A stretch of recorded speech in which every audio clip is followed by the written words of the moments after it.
Hi guys, welcome to another episode of Amateur Vintage Electronics. I got my hands on this beautiful SE30, which really looks great from the outside, but I'll show you what happens when I turn it on.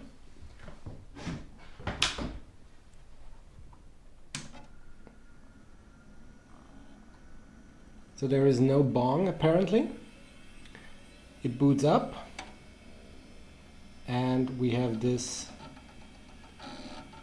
SIMASIMAC problem. And I'm going to try to fix it.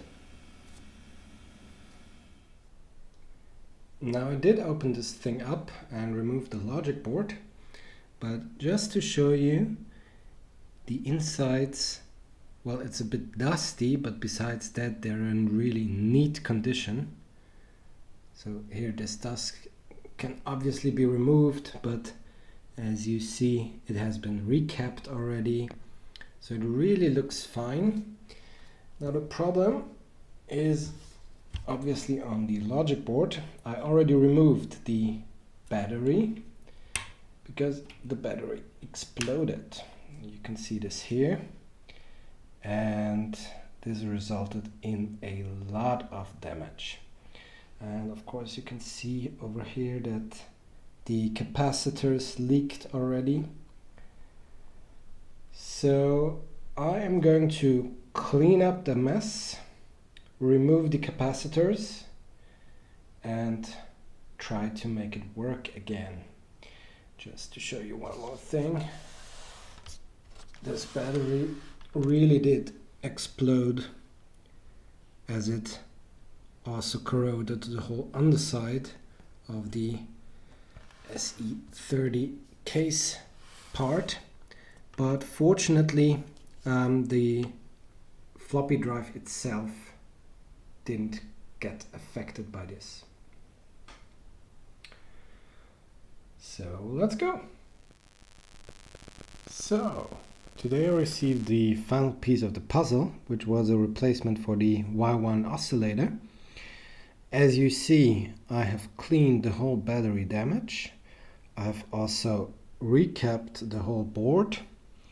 I went over it with isopropanol alcohol, contact spray and a toothbrush. And now I will make my first attempt in order to see if the issue is resolved. Alright, first attempt. No bong, which is not a good sign. And we still have the SIMASIMAC problem. Alright, back to the board. Alright, I tried a lot, cleaned every part I could find.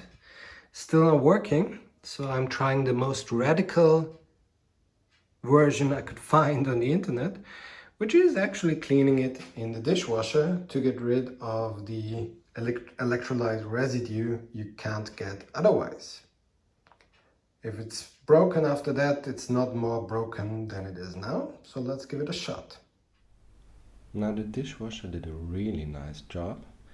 It's clean as never before, and well, should you attempt that, I have replaced everything that is replaceable, which means these socketed chips, just for precautionary measure, but I don't know if they would be harmed in any way. I also did two more changes. The Y1 oscillator I replaced again for a larger one because it was suspiciously small, so I don't know if it was the right oscillator.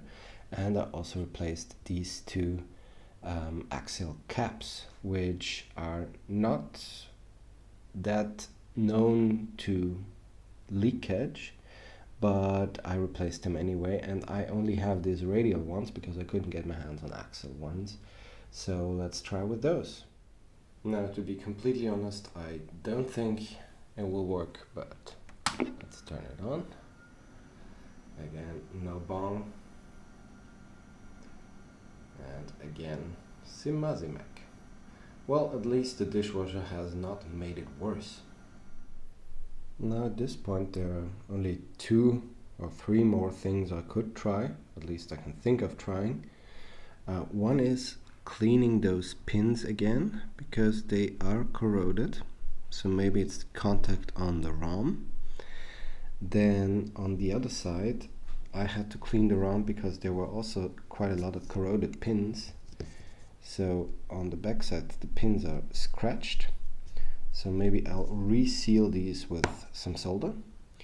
And the third thing is, I noticed on the back that where the battery was, let me just focus, there was some leakage going on here, and I don't know if this capacitor, apparently it's a capacitor, has contact.